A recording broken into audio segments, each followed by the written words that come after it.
On July 23rd, 2018, my family and I were water skiing on Lake Shasta in Northern California when we noticed a plume of smoke in the sky. A few days later, you could barely see anything from the deck on our cabin because of the smoke, and ash began to rain from the sky. Though we were still almost 5 miles from the fire itself, we could feel its ominous presence. While we wondered if we would be evacuated, we made sure our friends in town were okay. When we drove to a friend's house to help him evacuate, we found him on top of his house, hosing down his roof in hopes of saving his house from the looming danger of the fire. Though the fire is currently almost contained, the firefighters have yet to put it out entirely, and the Carr fire still crackles with malice. At 1:15 on the 23rd of July, a fire started near Whiskeytown Lake on Carr Powerhouse Road in the Northern California city of Redding. At this time, the fire has burned 229,651 acres, consumed more than 1,000 homes, and killed 8 people, including 3 firefighters. And on August 4th, it was declared a state of emergency. The Carr fire is currently ranked the 6th most destructive fire in California's history, and it is still burning, though it is now considered almost 100% contained. The Carr fire started due to a trailer with a flat tire creating a spark against the asphalt. Better brush clearing at the sides of the roads would possibly have prevented the spark from igniting a major fire. Though the owner of the trailer has not been publicly revealed, officials know who it is, and say it is an elderly couple who are distraught about the destruction that has resulted from their trailer tire. The people of Redding have written open public letters to let the couple know that they are forgiven.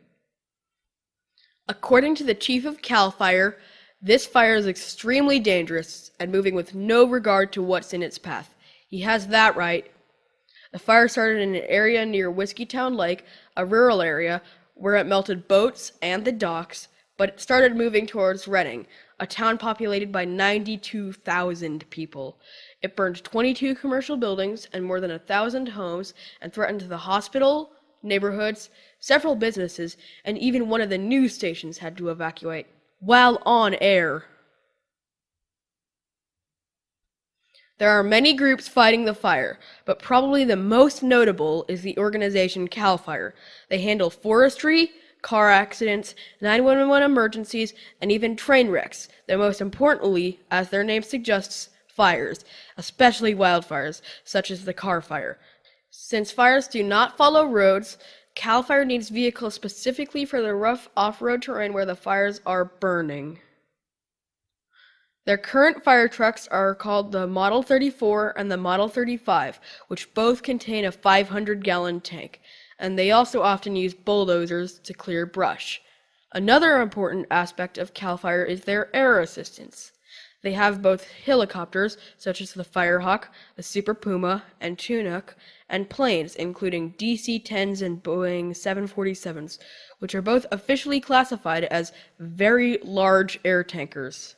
Firefighters have also been doing standard ground firefighting with the hose. A friend of our family, named Tanner Ehorn, graduated from high school last June and joined the city fire department. The Carr fire has been Tanner's largest fire, and he has been on the front line.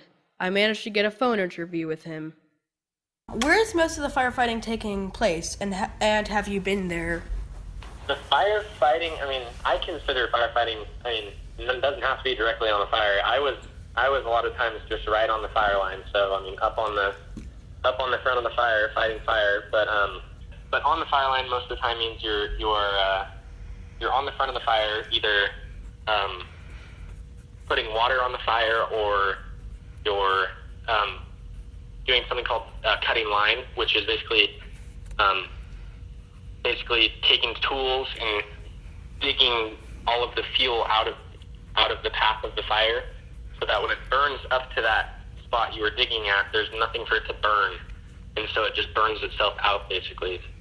A lot of the different, parts that go into firefighting is not just fighting fire. It's, there's air attack, which supplies, all the airplanes with fuel and fire retardant, and then there's, the logistical stuff. So there's a big base camp where everybody, puts all the financing together for how they're going to operate on the fire, and organizing where they put people on the fire. So it's not just firefighters directly on fighting fire, but a lot of different positions that go into it. But I was on the main front of the fire, fighting fire the whole time. Can you describe what it was like being on the front lines? It's really, you feel alone. I mean, you see other firefighters, but it's like being in a ghost town. I mean, everybody's evacuated, so you're basically, preparing and waiting for this fire to get to you. And then once it gets to you, it's really hot. It's super hot, smoky, and it's really fast paced. It's you gotta know what you're doing and do it, and just rely on all your training, really. But yeah, I'd say it's scary. It's not scary. It's exciting. It's dark. It's hot. Really dirty. But yeah, that's probably how I'd describe that. Do you have one particular experience that has stuck with you? We ended up saving quite a few houses. That was pretty memorable for me. And held the fire from burning down quite a few houses. But and that goes again with the other way around, where there were some houses that we just couldn't save, and so that kind of sticks with me.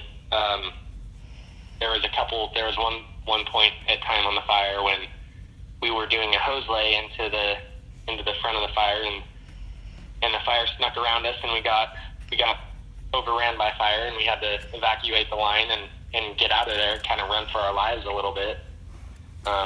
That's one of the not so good memories. But other than that, the good memories, I'd probably say, protecting houses and saving property and animals and stuff like that. That's a good memory. Climate scientists have established that global warming contributed to the explosive conditions that allowed the Carr fire to spread so rapidly and cause so much destruction, and we need to be more aware and concerned about the growing danger climate change contributes to natural disasters. While forest fires are a natural part of the forest growth and regeneration cycle, the disasters occur when the fires destroy homes, communities, and lives. Fires cannot be completely prevented, but the damage and impact can be minimized with strong preventative measures like clearing defensible space around homes, smart forestry practices, quick firefighter response times, and global attention to the problems of climate change. The Carr fire was destructive. It killed 8 people, destroyed more than 1,000 buildings and more than 200,000 acres, and still has not come to a full stop. Many people lost their homes, and it caused more than $253 million in damages and cost $25 million to fight it. The Carr fire will leave a lasting scar on Northern California's people and environment.